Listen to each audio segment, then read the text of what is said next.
We welcome Senator Brown for his first Sunday morning interview since being sworn in as a United States Senator. And welcome, Senator. I want to say every day, including yesterday, seems to bring news of some new outrage on Wall Street, but your Republican leader, Mitch McConnell, came out flatly against the financial reforms that the Democrats are going to bring to the Senate floor next week, or this week maybe. It sounded like the Republican response to health care reform, just we're against it. President Obama pushed back about as hard as we've heard him lately. He accused McConnell of taking that stance after a meeting with big Wall Street bankers. Listen to this. Lo and behold, when he returned to Washington, the Senate Republican leader came out against common sense reforms that we've proposed. In doing so, he made the cynical and deceptive assertion that reform would somehow enable future bailouts, when he knows that it would do exactly the opposite. Now, you have already said you're against this reform. You're with Senator McConnell. But what about that statement by the president? Well, I think the president's political arm is now taking over this debate, and it's unfortunate because I, like many others in my state and throughout the country, want banks to be banks. They don't want them to be casinos. They don't want them to take risky bets on our money. And I think that this is an issue that we can clearly come to common ground and just solve the problem. Where there are problems, we should fix them. But the regulation, or the bill that's being proposed by the banking chairman, dramatically affects businesses. For example, Liberty Mutual, Mass Mutual. These folks are caught in that regulation as well. It's going to cost potentially 25,000 to 35,000 jobs. And well, now wait a minute, Senator. How can you say that? Well, I can say it very clearly because the regulations that they're trying to reel in with some of the risky hedging that bets are doing also affects companies like I just described in Massachusetts. It's very clear. And speaking with Secretary Geithner the other day, I certainly noted the president's comments, but Secretary Geithner has some of the same criticisms of the bill in that it doesn't end the bailout mentality of the big bank, the too big to fail concept. And in addition, there are a lot of things in the Dodd bill that are just bad for business, small businesses in particular, and we should do better. And I called the president out the other day in the administration to do better and stop politicizing these issues and just start solving problems. But don't you think that Senator McConnell might be a little bit guilty of politicizing when he comes out and just says flatly, no, we're against it? He's not saying no to financial reform, unless I'm mistaken, because that's never the impression I've gotten in the 73 days since I've been there. Throughout our caucuses, that issue has been in the forefront with the teams that are negotiating with the banking chairman to try to find common sense reforms and address situations like the one that I just pointed out, where companies are caught in the big web.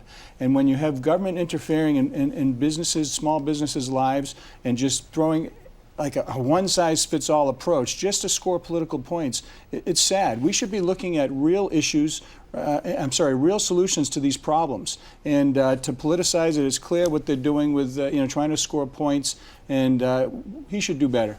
Well, I have to say, though, when you look at what's coming out of Wall Street, I mean, every day tells us, Bob, the headlines tell us there's some outrage. I mean, just yesterday, the SEC claims that Goldman Sachs, which has been sort of the gold standard for Wall Street, that they defrauded customers that bought risky investments tied to some subprime mortgages. Even worse, risky investments packages that had been put together by hedge fund managers who were planning to bet against them and reap huge profits. And that's got to tell you something has got to be done Absolutely. here. And I said we want banks to be banks. We don't want them to be casinos. And I'm glad the SEC is doing their job. And they should bring those charges because it's wrong and we should do something about it. But that's not what the bill does. The bill actually captures a lot of other things that really, and other institutions that had played no role in what we're talking about. So if we're going to do some realistic reforms, let's do it. And let's stop playing games and let's stop politicizing it and let's get back down to business. All right. Are you prepared to work with the administration? You have said you're against this bill. But are you prepared to support some kind of reforms if, in fact, you have to go against the majority of your party? Well, I've done that before. I look at each bill in an independent manner and vote accordingly. I did it in the first jobs bill. I look at each and every proposal and read it and make sure I understand it, make sure it's good for Massachusetts and ultimately good for the country. But we absolutely need to fix certain areas in financial reform. And I've said very very publicly that we should do that. But issue shouldn't be politicized. This should be something that we all come together and just say, let's just get it done, folks. And when the president politicizes this and just to try to score points and spot people, it's wrong.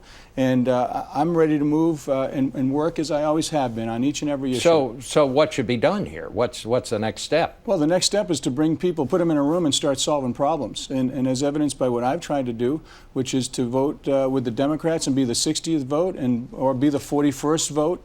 Washington's broken, people are hurting, and they want us to do better, and we should do better. Would you be prepared to filibuster this bill rather than let it come to the floor for debate? The present bill is not a good bill. Period. I've reviewed it. We've analyzed it. There are so many things that are going to. So the answer is yes. In this particular instance, yes. But you're also ready to work on something else. I made that very clear to the chairman the other day. Senator, you came to town to change things. You came to the Senate a couple of months. You've been there a while now. What do you think of the place? Well, certainly I'm honored to represent the people of Massachusetts, and it's been a humbling experience. And it'll be, gosh, three months tomorrow that I was elected. 73 days I've been in, and I've tried to certainly miss my wife and my kids and the dogs. But there are certain things that we're very proud of, and that's getting an office up and running, getting our constituent services up and running, and bigger buildings, bigger numbers, same issues, and I'm just looking forward to start to get Washington. Well, you certainly weren't very complimentary to Washington and how it was working before you got here. Have you changed your mind about anything? Anything surprised you? Anything that pleased you or displeased you? Well, I've enjoyed meeting everybody. I'm honored to be here with you. I never thought I'd be here, certainly on this show. But Washington is broken. The perception is correct. There's too much partisan politics involved, and as I've said before, I'll be the 41st vote when it's appropriate and when it deals with issues affecting my state and this country, and I'll be the 60th vote because we need to get things moving. People are hurting, they're angry, and they want us to solve problems, and we need to get our fiscal house in order. We need to deal with the taxes and spending issues, and we need to focus on terrorism and how we're going to keep our people safe and secure. You got elected, and the Tea Party took a lot of credit for your election, but you passed up the chance to appear at their rally in Boston with Sarah Palin. You had a good excuse. The Senate was in session. But I noticed you didn't show up at any of the rallies around Washington here. What is your relationship to the Tea Party? Do you consider yourself a Tea Partier, as it were? Well, I consider somebody who's a member of a Tea Party being a citizen, a concerned citizen who's concerned about the economic stability of our country. That's, in my definition, that's what a Tea Party member is. And those people are Democrats, Republicans, Independents, young, old, happy, sad, rich, poor. They're very concerned about where our country is going financially. I am very thankful for the Tea Party support I received, and I'm also thankful for the 1.1 million votes I received and all the support from every walk of life and every branch. And I'm a Republican, Bob, as you remember, from Massachusetts, 13% enrollment. And if I didn't have the support of all different types of groups, I never would have been elected. So I respect what they're doing. You're right, I was voting. We're dealing with nuclear proliferation in Iran. The next day when the Washington rally, I was the subcommittee chair on dealing with the Afghan police forces and the $6 billion we've spent on trying to uplift that program. And where's the money? Why isn't the program working? And in addition to that, I had votes. And I was sent here by the Tea Party members and everybody else to do my job. Well, would you have, for example, gone to the rally in Boston and appeared with Sarah Palin had the Senate not been in session? Well, I've been to rallies before. I spoke a couple of years, last year at 2 rallies in Worcester before I was elected. And, my role now as an elected official is to do my job. And those weren't the circumstances. And I have great respect for Sarah and what she's doing. She's got a lot on her plate, and she plays a role in that movement and just the Republican Party. Do you agree with our poll last week of the CBS News poll showed that most people, a large group of people in the Tea Party, think the president is pushing the country towards socialism. Do you believe that? Well, I know that the president should start to focus on jobs and job creation, and that hasn't been done. Since I've been here, we've done health care, which they obviously rammed through by using a parliamentary procedure that has never been used for something this big ever. And then the bill, as we're finding out, is flawed, seriously flawed. That's going to cost medical device companies in my state, thousands of jobs. But then we're talking now about regulation reform. We're politicizing that. Maybe I've heard illegal immigration is going to come forth. When we were in Pakistan and Afghanistan, the only thing they talked about, from the presidents all the way down to the poorest farmer, were jobs. Since I've been here, I've heard zero talk about jobs. So I'll leave that up to the political pundits, but I know from what I've seen that we need to focus on jobs, and the president should start to do so. But do you decline to answer my question? Is he pushing the country towards socialism? I don't think he's making proper choices when it comes to dealing with the free market and free enterprise and allowing businesses to really run themselves and create jobs. And as a result, larger government is happening, and we're creating jobs, but they're all government jobs. And the private sector is definitely Do you think suffering. the president shares American values? I think the president's a good man. He has a good family. He has 2 wonderful daughters, and I recognize that challenge, what that can hold. And I respect the office of president. And I've always said that he is an American. I know he cares deeply about our country, but there's just different priorities. And my priority is to deal with the taxes and spending issues, to get our economy moving again, and to also keep us safe. So when we transport ourselves throughout the country and the world, we know that our loved ones are going to be coming home. Let's talk about Afghanistan. You chose as your first overseas trip as a senator to go to Afghanistan.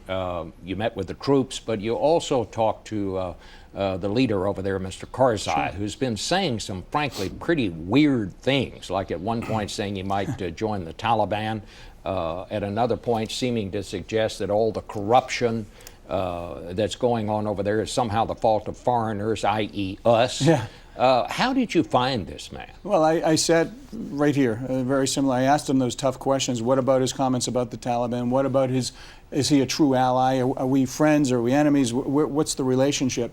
And don't forget, his father got killed by the Taliban. He hates the Taliban. There's no way that he's going to... Why would he say that? I think he's under a lot of stress. He's daily assassination attempts, obviously dealing with 40-plus coalition partners, dealing with the corruption and other political issues that his country faces, the challenges that are there. And after our meeting, I was convinced that he was sincere. He recognizes and appreciates the sacrifice and support our men and women have given his country, the financial assistance that we provided. And I left Afghanistan hopeful that General McChrystal's plan and working hand in hand with the coalition forces, the tribal leaders and the individuals in Afghanistan, that's the best chance we have of success.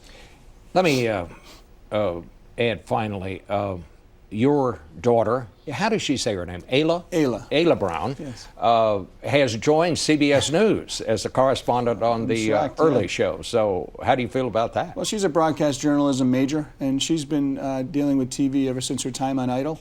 And I've watched her segments. They're very professional, and she works very, very hard. She's always, even Simon said she was the hardest worker on the show. So she's going to have to stand on her own 2 feet, and I'm very excited for that opportunity, and I hope she takes advantage of it.